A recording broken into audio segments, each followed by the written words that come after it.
Okay, now Sheriff David Clarke is with us.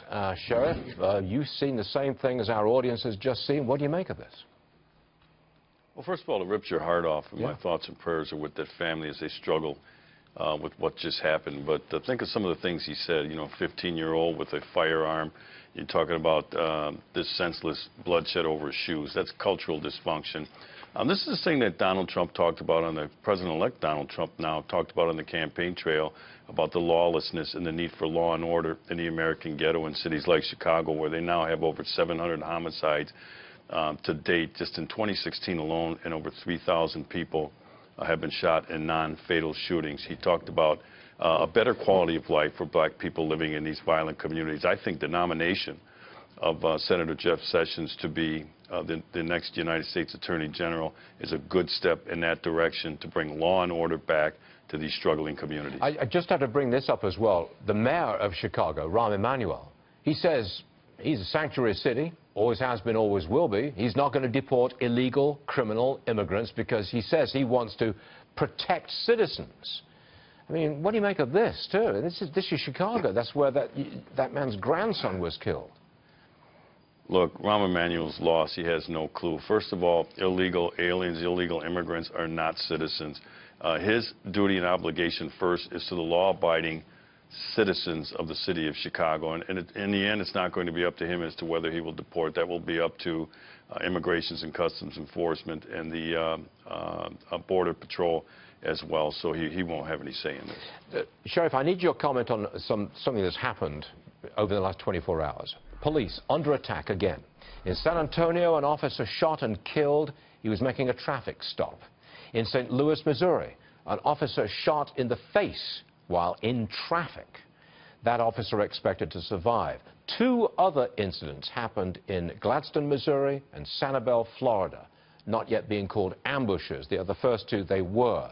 Sheriff, now, this is an extraordinary development. All these four incidents taking place in the last 24 hours. Again, what do you make of this? Well, this senseless slaughter of the American police officer continues.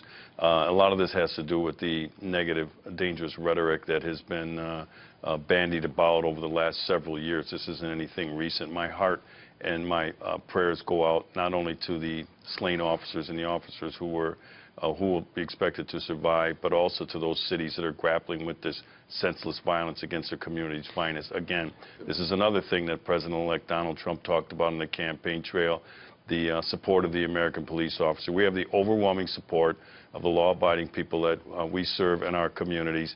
And I think, too, that the nomination of Senator Jeff Sessions to be Attorney General will set a different tone.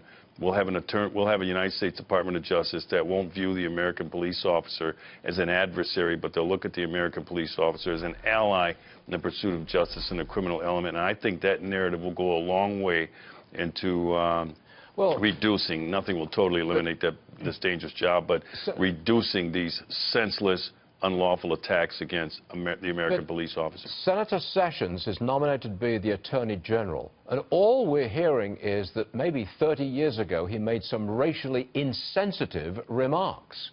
What do you make of this? Well, first of all, you won't find a more fair, a more qualified, a more dedicated to the rule of law in the United States Constitution and justice for all person than Senator Jeff Sessions. Look, I'm tired of this stuff. This race card thing, this racist term is bandied about so much that it really doesn't have any effect anymore. When the left is out of legitimate excuses for wanting some sort of dialogue about somebody, they just call them a racist. They do it as if it's some sort of sport.